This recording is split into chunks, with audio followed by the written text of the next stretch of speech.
Little Red Riding Hood, written by Annie Fontes, illustrated by Elisa Squillace. Once upon a time, there was a little girl who lived in a village near the woods. Her name was Little Red Riding Hood. Do you know why she was called Little Red Riding Hood? It was because she had a beautiful red cloak with a hood, especially made it by her granny. The girl was very proud of her cloak, and she wore it all the time. So everyone called her Little Red Riding Hood. One day, Little Red Riding Hood's granny was sick in bed. Little Red Riding Hood helped her mother bake a cake for her granny. Little Red Riding Hood, take the cake to your granny. Hurry up now. Come home before the sun goes down, and don't talk to strangers, said Little Red Riding Hood's mother. Little Red Riding Hood put the cake in a basket and set off for her granny's cottage on the other side of the woods.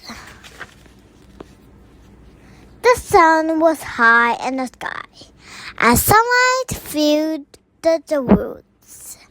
Birds sang in the trees, and little creatures bustled to and fro across the path. Little Red Riding Hood was very happy. In the distance, Little Red Riding Hood saw a glade full of bright blue and pink flowers.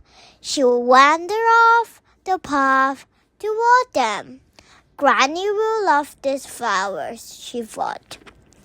She picked some flowers and then continued on her way.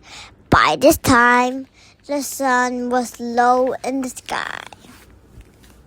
Suddenly, she heard a noise, a shuffling noise. A big gray wolf stood in front of her. Where are you going? He asked. I'm going to visit my granny. She lives on the other side of the woods, and she's not very well, replied the Little Red Riding Hood. Little Red Riding Hood had forgotten that her mother told her not to speak to strangers. I like to visit her too, said the wolf. You know what? You go on. You go your way, and I'll take another path. The wolf took a shortcut. Little Red Riding Hood continued on her way. Now and then, Little Red Riding Hood stopped to pick more flowers. By now, the sun had set, and the woods were filled with shadows. The wolf arrived at Granny's house. He rapped on the door. Knock, knock. Who's there? Asked Granny. Little Red Riding Hood, replied the wolf in a squeaky voice. Lift the latch, my dear, and come in. The wolf bounded into the room. He yanked the old lady out of bed and bundled her into a closet. He jumped into her bed and pulled the bedclothes up to his chin. Little Red Riding Hood arrived at her granny's house. She rapped on the door. Knock, knock. Who's there? Said a voice. Little Red Riding Hood, she answered. Lift your head, latch, my dear, and come in, called the voice. Now Little Red Riding Hood had never seen her granny sick in bed. She was surprised. "Granny, what big arms you've got," she said. "All the better to hug you with, my dear." "Granny, what big ears you've got," she said. "All the better to hear you with, my dear." "Granny, what big eyes you've got," she said. "All the better to see you with, my dear," said the wolf. "Granny, what big teeth you've got," she said. "All the better to eat you with, my dear." And the wolf jumped out of the bed and chased Little Red Riding Hood around the room.